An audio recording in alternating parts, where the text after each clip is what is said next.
नमस्कार साथियों, आज हम एक ऐसे विषय के ऊपर चर्चा करने जा रहे हैं, जिसके ऊपर लगभग जो है वो बहुत कम ही लोगों का ध्यान गया है और बहुत कम ही न्यूज़ चैनल भी उस विषय को जो है वो छेड़ पाए हैं। आज हम बात कर रहे हैं बांग्लादेश के बारे में। बांग्लादेश जिसमें हाल ही में आपने देखा है कि बांग्लादेश जो है वो पूरी तरीके से अस्थिर हो गया था और वहाँ पर जो है प्रधानमंत्री शेख हसीना की सरकार को जो है वो कुछ चंद कट्टरपंथियों ने वहां के छात्रों को साथ लेकर और बांग्लादेश में प्रधानमंत्री शेख हसीना की सरकार को पूरी तरीके से वो गिरा दिया और आज के डेट में जो है वहां पर जो है कट्टरपंथियों की सरकार बन चुकी है और वहां पर एक अब ऐसा प्रधानमंत्री बन गया है जिसको नोबल शांति पुरस्कार मिला भी है, लेकिन उसके बावजूद भी उसके सामने एक ऐसी स्थिति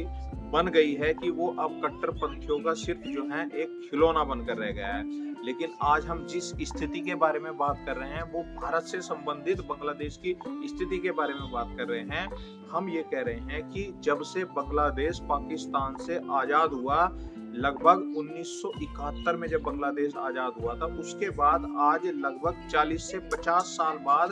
भारत के सामने जो है वो एक ऐसी स्थिति बन गई थी कि बांग्लादेश जो है वो लगभग 1 सप्ताह से 10 दिन तक बांग्लादेश के पास कोई सरकार नहीं थी और ना ही कोई प्रधानमंत्री वहां पर मौजूद था। तो हम इस बारे में बात कर रहे हैं कि ये ऐसी स्थिति प्रधानमंत्री मोदी के सामने बन गई थी कि प्रधानमंत्री मोदी जो है वो इस स्थिति का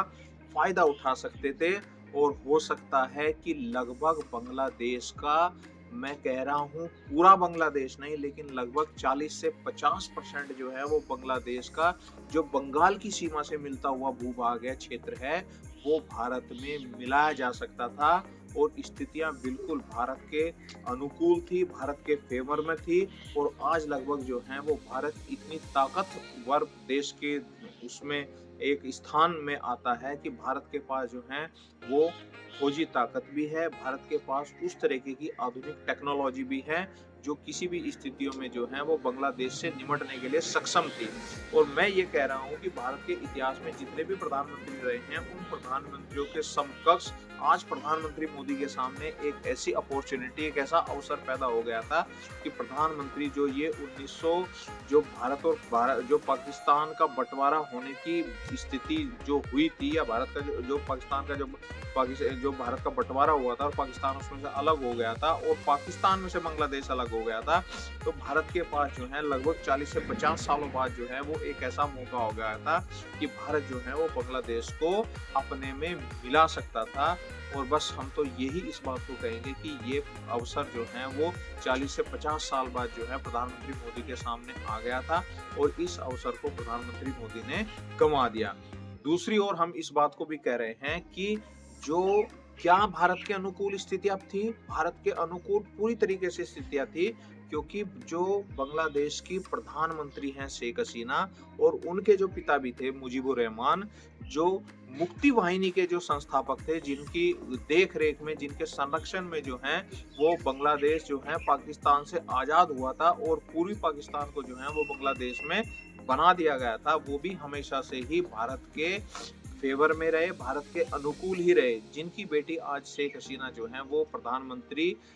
मोदी के साथ, जिसके पूरे बहुत अच्छे संबंध हैं, बहुत ही अच्छी उनके साथ जो है इनकी अंडरस्टैंडिंग मानी जाती है। और शेख हसीना ने भी जब वहां से उनका तख्ता पलट दिया गया कट्टरपंथियों के द्वारा, तो सबसे पहले उन्होंने जो अपनी चाहत रखी किसी एक देश में जाने के लिए वो भारत ही था, क्योंकि भारत को ही वो सबसे अपना प्रिय मित्र मानती थी और भारत को सबसे ज्यादा वो भरोसेमंद मानती थी। तो मैं ये कह रहा हूँ कि जब किसी देश का प्रधानमंत्री ही किसी देश के फेवर में चला जाए, यानी कि जो प्रधानमंत्री शेख हसीना थी वो पूरी तरीके से 100% भारत के फेवर में चली गई थी, तो उनके साथ मिलकर ये एक ऐसी स्थिति बन सकती थी, ऐसी स्थिति बनाई जा सकती थी कि बांग्लादेश के, मैं कह रहा हूँ कि पूरे बांग्लादेश को ना छोड़ के लगभग बांग्लादेश के कुछ एक भूभाग पर, कुछ एक लगभग 40% या 30% जो है वो हिस्से पर भारत में उसको मिलाया जा सकता था। और ये भूल जो है जो 1947 में भारत का विभाजन होकर पाकिस्तान बन गया था, इस भूल का जो है बहुत ही एक सुनहरा अवसर था कि इस भूल को जो है वो सुधारा जा सकता था। तो इसलिए आज हमने इस इस टॉपिक को, इस विषय को जो है वो चर्चा करने की इसके ऊपर कोशिश करी। तो मुझे बिल्कुल आशा है कि ये विषय भी आपको लगता भी होगा और कहीं न कहीं आपके मन में भी ऐसे विचार आ रहे होंगे कि भई ये स्थितियाँ हो सकती थी और ये ऐसी ऐसी स्थितियाँ पैदा भी हो गई थी और ऐसी स्थितियों का लाभ भी उठाया जा सकता था और आज बांग्लादेश का लगभग 40 से 50% जो है वो हिस्सा भारत में मिल भी सकता था। तो आज की वीडियो आपको कैसी लगी इसके लिए आप कमेंट में ज़्यादा से ज़्यादा कमेंट करें, वीडियो को शेयर करें और लाइक करें। धन्यवाद।